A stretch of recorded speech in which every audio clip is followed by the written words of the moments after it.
एक व्यक्ति जो किसी के साथ बुरा नहीं करता, जानबूझकर किसी को दुख नहीं पहुंचाता, जरूरत पड़ने पर लोगों की मदद करता है, अपनी सामर्थ्य अनुसार गरीबों को दान देता है, पूरी श्रद्धा से पूजा पाठ इत्यादि भी करता है। लेकिन जब ऐसे व्यक्ति के साथ कोई अनहोनी, बड़ी दुर्घटना, अन्याय या कुछ गलत होता है तो लोगों के मन में सिर्फ एक ही प्रश्न उठता है कि अच्छे लोगों के साथ ही बुरा क्यों होता है। तो आज हम इस प्रश्न का उत्तर जानने की कोशिश करेंगे। गौतम बुद्ध के जीवन से जुड़ी एक कहानी के माध्यम से। गौतम बुद्ध के समय में उनका एक अनुयायी हुआ जिसका नाम था महाकाल। महाकाल सच में एक बहुत ही अच्छा और धार्मिक व्यक्ति था। वह लोगों की मदद करता, गरीबों को दान देता, किसी के साथ अन्याय नहीं करता और बुद्ध द्वारा बताए गए पंचशीलों का पालन करता, अर्थात हत्या नहीं करना, चोरी नहीं करना, ये व्यभिचार नहीं करना, झूठ नहीं बोलना और नशा नहीं करना। इसके साथ ही वह बुद्ध द्वारा बताए गए ध्यान और साधना का अभ्यास भी करता। वह हर पूर्णिमा और अमावस्या को बौद्ध आश्रम में होने वाले उप औसत में हिस्सा लेता और पूरी रात बुद्ध के प्रवचन सुनता।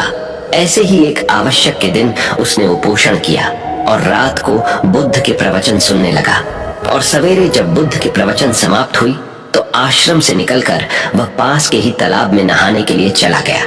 उसी रात उस गांव में कुछ चोर एक घर में चोरी करने के लिए गुस्से हुए जेवर वो चोरी करके भाग रहे थे तो गलती से एक चोर का पैर बर्तन से टकरा गया और बर्तनों की आवाज से घर के लोग जाग गए। चारों तरफ हल्ला मच गया कि गांव में चोर घुसे हैं। मोहल्ले के लोगों ने चोरों का पीछा करना शुरू कर दिया। कुछ देर तक तो चोर कहने जेवरात की पोटली लेकर भागते रहे, लेकिन जब उन्हें महसूस हो गया यह बचना संभव नहीं है, पकड़े जाएंगे, तो तालाब के पास से जाते हुए चोरों ने सारे गहने जेवरात महाकाल के कपड़ों के पास फेंक दिए और वहां से भाग गए। जब लोग वहां पहुंचे तो उन्होंने देखा कि चोरी का सारा सामान तो इस व्यक्ति के कपड़ों के पास पड़ा हुआ है। सभी लोगों ने महाकाल को ही चोर समझ लिया और तालाब से बाहर निकालकर उसे मारना शुरू कर दिया। वह कहता रहा कि मैं चोर नहीं हूँ, मैं तो रात भर प्रवचन सुनकर आया हूँ और यहाँ सिर्फ स्नान कर रहा था। मुझे नहीं पता ये चोरी का सामान यहाँ कैसे आ गया। लेकिन भीड़ ने उसकी एक न सुनी और यह कहते हुए और मारने लगे कि अच्छा, चोरी करने के बाद अब नाटक कर रहा है कि मैं अच्छा आदमी हूँ, प्रवचन सुनकर आ रहा हूँ। वो सारी भीड़ ने उसे इतनी बेरहमी से पीटा कि उसकी मौत हो गई और उस मृत महाकाल के शरीर को वहीं छोड़कर लोग अपने अपने घर चले गए। सुबह जब आश्रम के कुछ हिस्से तालाब में पानी लेने के लिए आए तो उन्होंने महाकाल के मृत शरीर को तालाब के पास पड़ा। देखा उसने पर पता चला कि चोरी के आरोप में लोगों ने महाकाल को पीट पीट कर मार दिया। शिष्यों ने बुद्ध के पास जाकर यह दुखद खबर सुनाई कि बेचारे उपासक महाकाल को लोगों ने मार दिया। उसे उस गलती की सजा मिली जो उसने की भी नहीं थी। बुद्ध शिष्यों के द्वारा की जा रही अलग अलग बातों को बस ध्यान पूर्वक सुन रहे थे। तभी उनमें से एक शिष्य बुद्ध से पूछ लिया, बुद्ध, ये बात तो आप भी जानते हैं कि महाकाल कितना अच्छा इंसान था। उसने कभी किसी के साथ कुछ गलत नहीं किया, फिर उसके साथ इतना गलत क्यों हुआ? बुद्ध ने कहा, महाकाल इस जन्म में तो अच्छा था, लेकिन आज जो भी उसके साथ हुआ यह उसी के कर्मों का फल है जो उसने पूर्व जन्म में किए थे।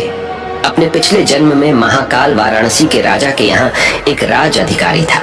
वाराणसी के पास एक बड़ा सा व्यावसायिक गांव था जहाँ पर पहुंचने के लिए एक जंगल को पार करना पड़ता था। लेकिन उस जंगल में कुछ लुटेरे रहते थे जो कि वहां से गुजरने वाले राहगीरों और छोटे व्यापारियों के सामानों को लूट लिया करते थे।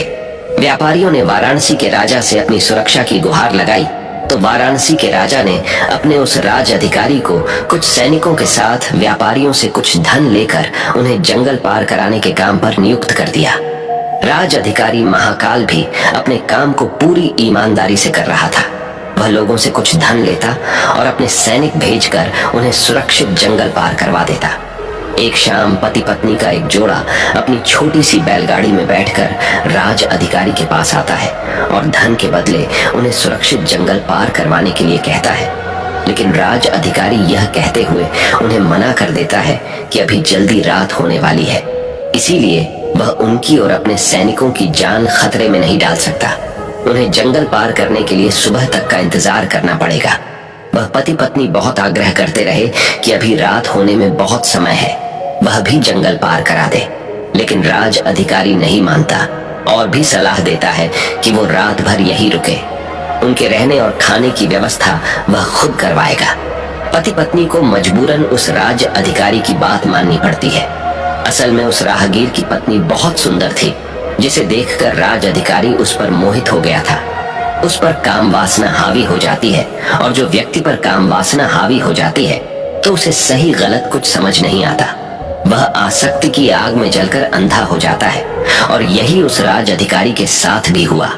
उसने उन दोनों पति पत्नी के रहने और खाने की व्यवस्था तो कर दी, लेकिन साथ ही वह उसकी पत्नी को पाने की तरकीबें सोचने लगा। उसे एक तरीका समझ आया। उसके पास एक बड़ा सा हीरा था। उसने उस हीरे को रात में चुपके से उस आदमी के बैलगाड़ी के सामान में छुपा दिया, और सुबह होते ही हल्ला मचा दिया कि उसका कीमती हीरा किसी ने चोरी कर लिया है। उसने अपने सैनिकों को आदेश दिया कि हर एक व्यक्ति के सामान की तलाशी लेने के बाद ही उसे आगे जाने दिया जाए। सैनिकों ने तलाशी ली तो योजना के अनुसार हीरा उस पति पत्नी की बैलगाड़ी के सामान में छुपा मिला। राज अधिकारी उस व्यक्ति को सभी के सामने यह कहते हुए पीटने लगा कि मैंने तेरे रहने और खाने की व्यवस्था किया और तूने मेरे साथ गद्दारी की। उसके साथ उसके सैनिक भी उस आदमी को पीटने लगे, और पीटते पीटते उस व्यक्ति की मौत हो गई। बाद में राज अधिकारी ने अपने रुतबे और दौलत के दम पर उस स्त्री को अपनी पत्नी बना लिया, क्योंकि पिछले जन्म में महाकाल ने सिर्फ उस स्त्री को प्राप्त करने के लिए उसके पति पर झूठा आरोप लगाकर बेवजह उसकी निर्मम हत्या कर दी थी। इसीलिए पिछले जन्म में ही उसकी मृत्यु के पश्चात उसे नर्क प्राप्त होता है, और नर्क में बहुत दुख भोगने के बाद उसे इंसानी जीवन मिलता है। लेकिन इस जीवन में भी उसके पिछले कर्म उसका पीछा नहीं छोड़ते, और उसके साथ ही वैसा ही होता है जैसा उसने उस स्त्री के पति के साथ किया था। महाकाल को उस चोरी की सजा मिलती है जो उसने की भी नहीं थी। उसने इस जन्म में तो अच्छे कर्म किए थे, लेकिन उसके पिछले जन्म के बुरे कर्मों की वजह से आज उसकी यह दुर्गति हुई है। बुद्ध ने आगे कहा, तो फिर भिक्षुओं, अगर इस जन्म में किसी अच्छे व्यक्ति के साथ बुरा होता है तो उसके पुराने जन्मों के पाप ही होते हैं, जिनका फल उसे इस जन्म में भुगतना पड़ रहा है।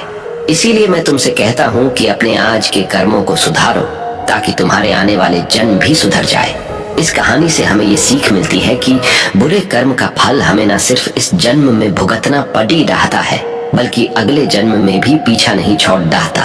आज हम अपने स्वार्थ में आकर किसी और के साथ बुरा कर रहे हैं। लालच और ईर्ष्या में कई बुरे काम करते हैं, लेकिन इस बात को भूल जाते हैं उनके कर्म उन्हें न सिर्फ इस जन्म में भुगतना है, बल्कि अगले जन्म में भी भुगतना पड़ ही रहेगा। इसलिए हमेशा हमें अच्छे कर्म करना चाहिए, जिससे हम और हमारा परिवार सुखी रहे। दोस्तों, उम्मीद है कि आपको यह वीडियो पसंद आया होगा। अगर वीडियो पसंद आया हो तो दोस्त और परिवार के साथ यह वीडियो को शेयर जरूर करें, ताकि उनको भी थोड़ी सी मदद मिले। मिलते अगले वीडियो में, तब तक अपना ख्याल रखें। धन्यवाद।